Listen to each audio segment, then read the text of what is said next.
Hello everyone. Welcome and welcome back to the channel. If you are watching the zodiac sign, chances are it is in your big three, right? Sun, Moon, Rising. But as a reader who fully intends for your healing and highest good always, I'm going to ask that you listen to the messages of each of the 12 zodiac signs and see how the message coming through, no matter how it comes through, see how you can apply it to the house in which that sign rules in your birth chart. How that sign's message can be applied to that area of your life. Keep in mind, Mars is retrograding in Gemini and Mercury is retrograding in Capricorn. Now, Mars is naturally ruled by Aries, and we have Jupiter and Chiron there, and Eris, okay? Eris is in there. And there's a lot that Mars is asking us to reflect upon, right? Retrograde energy, reflect upon when it comes to the face value reality of things, the face value reality of ourself, and how the energy of ourself creates the reality of our experience, and how our woundings, right, how we martyr ourselves, how we create our own discord and disharmony, are really being expanded upon right now for us to see. With Mercury, which is the sign of the mind and perspective and communication, right? It's naturally ruled by Gemini and Virgo, is retrograding through Capricorn, which is about how we do things and how we dictate our path. So between Mars and Mercury, we're really being asked, how did our best thinking get us here? How did our best thinking drive the choices that we made and got us in the realities that we're in? Right? Because retrograding is all about reflection. And we're reflecting on what we were thinking at the time, how we perceived things at the time, what we thought we wanted and desired at the time, and how those thoughts and perspectives drove our actions and our choices and dictating our path and got us where we are. Because if we're not happy with where we are, this is the opportunity we have to realign, reassess, and reevaluate what it is that we really want. How can we put forth better thinking, better perspectives, better thoughts, and create with better actions and dictate our life in a new way to create a new path and open new doors, right? Doors that are aligned with our healing and our highest good. And so as you listen to the messages, keep an open mind and heart listening to the messages. Because mind you, this is the intro that I'm making. I haven't even recorded each of the signs yet. This is just the intro for each of them that I'm making in advance. And I already know that these messages, because we're reflecting on our own actions and our own thinking and our own behavior that got us where we are, I'm feeling like these might not be light, fluffy messages. Okay, these messages are going to be fully intended from spirit for your healing, to get you into an elevated path, on your highest good path, to get you out of old thought patterns, out of old realities that are repeating themselves, right? Same drama, new person, same bullshit, different day. You know, this is all about getting you out of karmic cycles so that you can live a better experience, so that you can heal, so that other people can heal, and get out of repetitive, redundant, old energy. All right, so keep your placements in mind, right? What you have in the different signs and in the different houses, whether those placements are beneficial ones like Venus or Jupiter or North Node, you know, something positively aligned, or whether or not you have a pain body in there, right? South Node, Chiron, Lilith, Ceres, Pluto, fucking Saturn. You know, be aware of what your aspects are. Be self-aware so that you can get the most out of whatever these messages end up giving you. Okay? With that said, we're going to get into the message. Sagittarius and Sagittarius energies. Spirit, please. What is the overall energetic theme for Sag for January? What is the overall energy? Action. Action. Yeah, all tied up is on the bottom. Action. Walking away.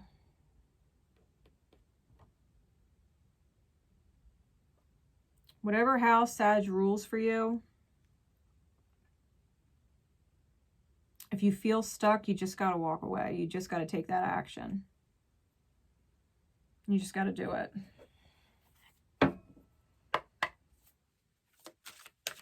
Let your energy just take off. Like the dark horse is trotting, but the white horse is leaping forward.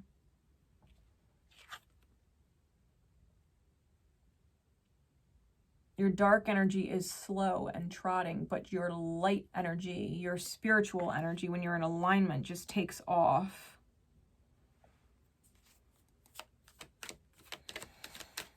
Insight, please. We have the Nine of Cups.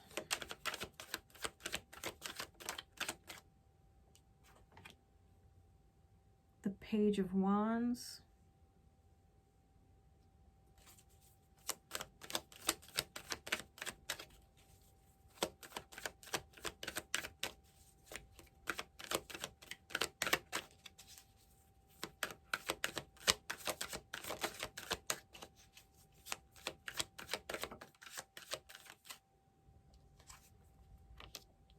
The Empress.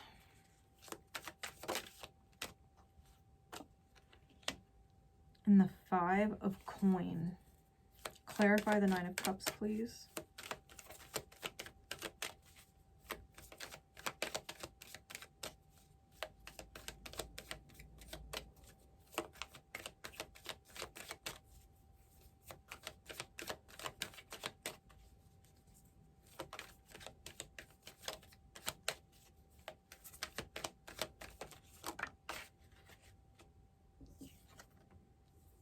The Four of Wands. Clarify the Page of Wands. The Eight of Coins. Clarify the Empress, please. The Ten of Wands. And clarify the Five of Coins.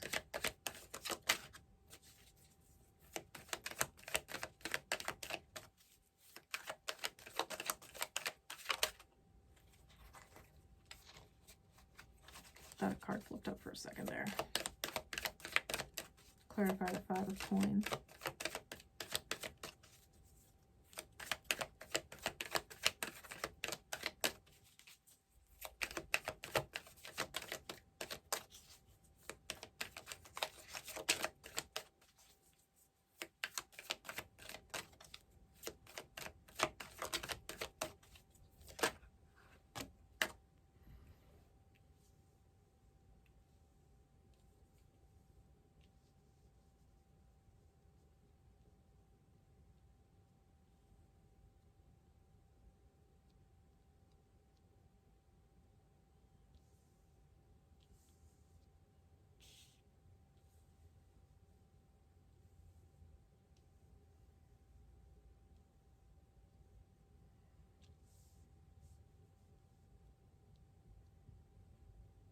All right.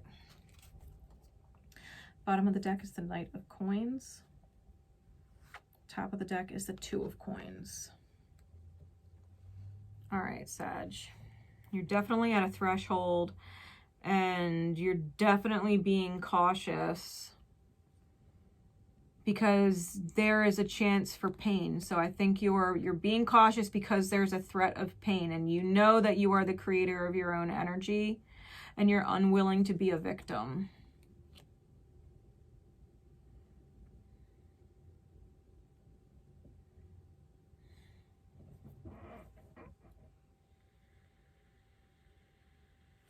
You're wishing for the Four of Wands.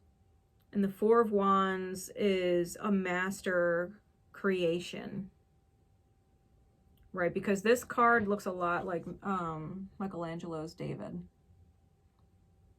which is a master creation. It is a creation that is beautiful beyond the confines of time. It's indicative of the happy, joy situation or dynamic with another.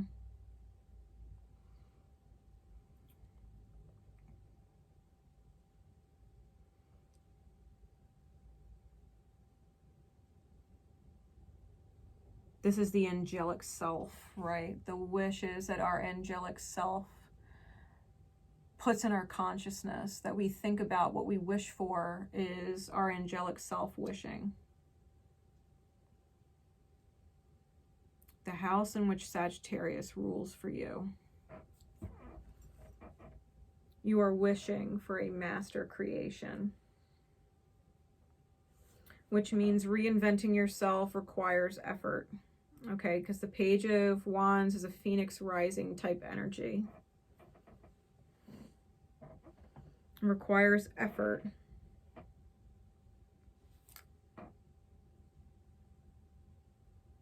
Remembering that you are sacred and that your efforts are sacred. What you wish for, what you pray for, that is sacred.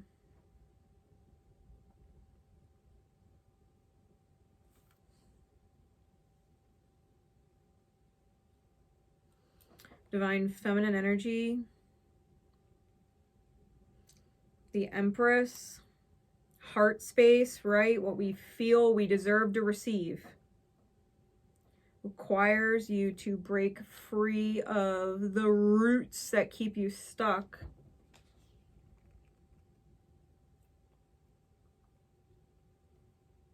The mind that feels bound in the shadow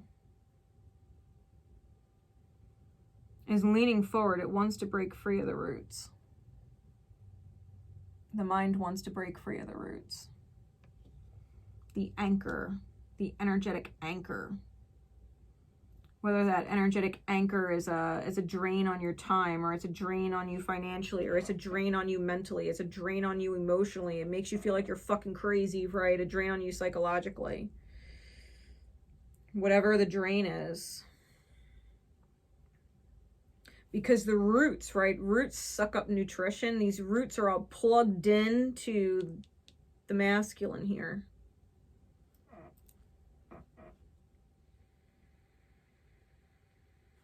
The masculine is our ability to choose. It's our ability to shot call. It's our determination, our willpower, our drive. And something is taking up your energy. And your divine feminine energy, your high energy, is a manifester of abundance, which is why you feel the need to break free from whatever this energetic drain is that has rooted itself into you. Whether it's a job or a partner, right? Whatever house Sag rules, like something's got its claws in you.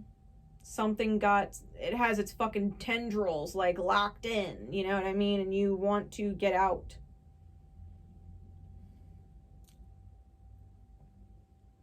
The Five of Coins is an abandonment energy.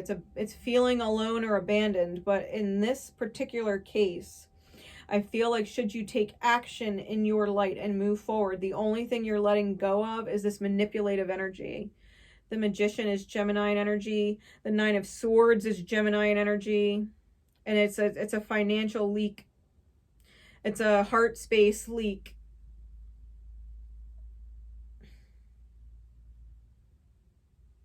I think if you tune into your own Geminian energy, right, the polar opposite of whatever house Sag rules, because Sag and Gemini are opposing forces, right, that need to be integrated.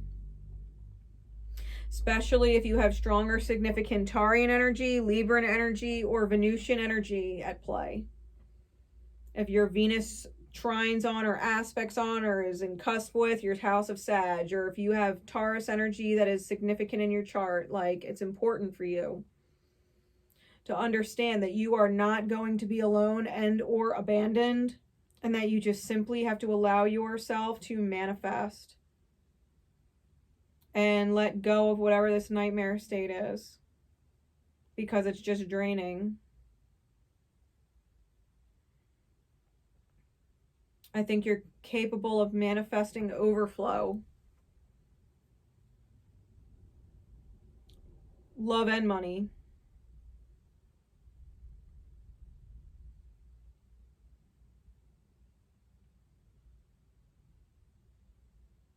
I feel like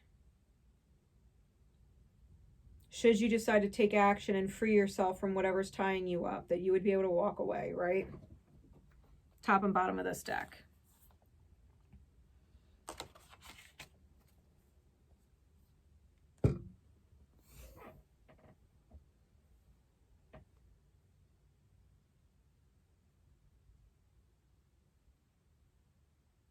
Whatever this energy is that is latched onto you, that is leeching off of you. We need you. We need you. I need you. I need you. No, the fuck they don't. No, the fuck they don't.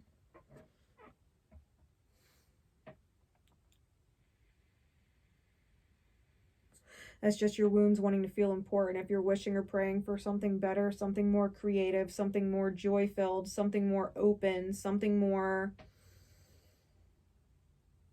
beautifully unpredictable, where you're surprised by the creation and how beautiful it is. Every time you turn a corner, every time you take a step forward, it's more beautiful than the next. Like, if you want that reality, you just got to walk away. You just got to let it go.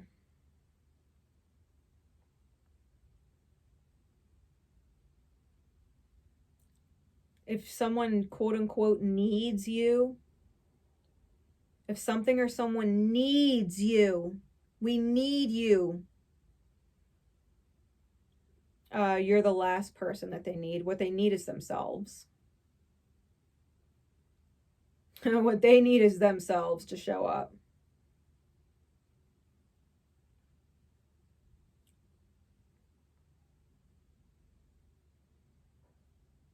Yeah, if you feel tied to something, restricted by something, limited by something, then you have to understand it's just a manipulation. It's just a nightmare from your wounds. It's a fear of, it's your abandonment wounds. It's your abandonment wounds trying to control the situation.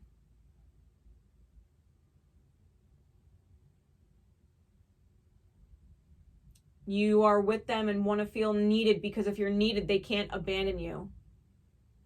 But it's not healthy. If you're needed, they can't abandon you. They can't let you go. They need you. And so you're catering to your abandonment wound. And it's not pleasant. It's a burden. The reality that you receive is a burden.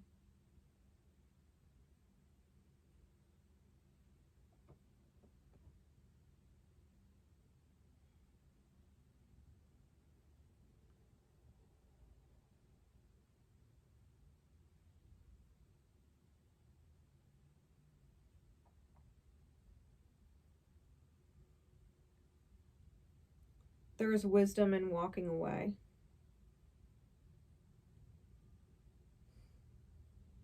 Even if you have to initially take a hit with expense, or you have to invest in yourself in order to get out of the situation that is needy of you. Maybe you have to invest in moving. Maybe you have to take a pay cut. Maybe you have to just deal with a financial situation that's a little tight for a while, you know, because you're transferring into a different mode, a different job, whatever it is, whatever area, right, of your life that is ruled by Sag. Yeah, maybe it's going to financially cost you for a second there. But it's worth it. But it's worth it.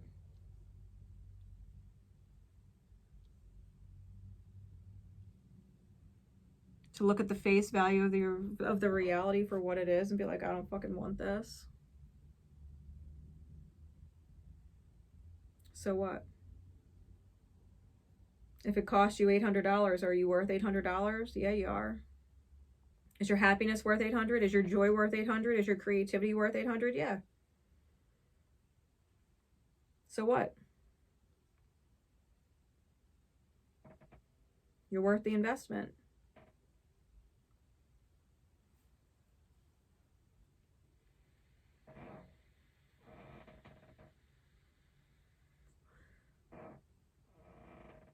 Let it go.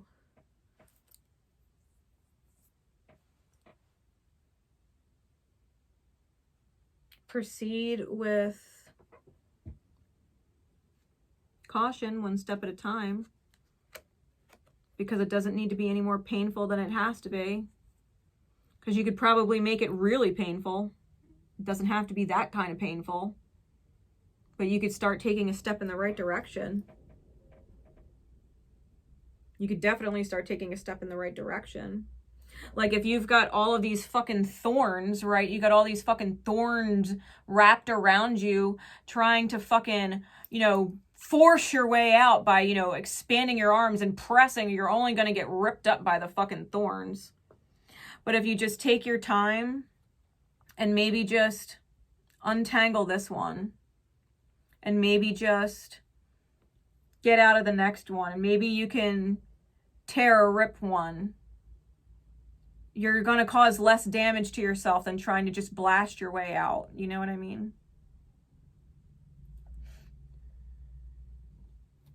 Just one step at a time, untangle yourself and get out.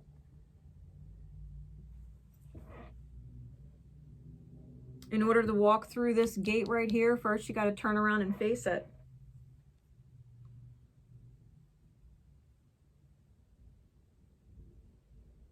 One foot in front of the other.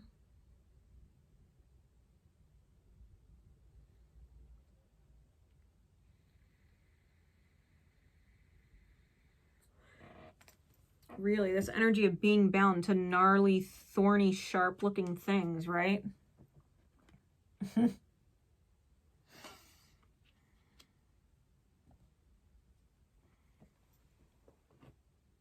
One thing at a time. Get out of the nightmare.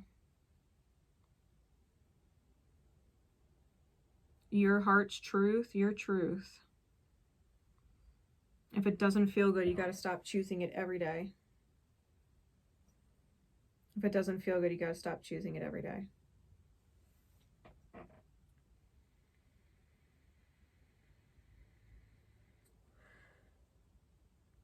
For yourself. Get your ducks in a row for yourself.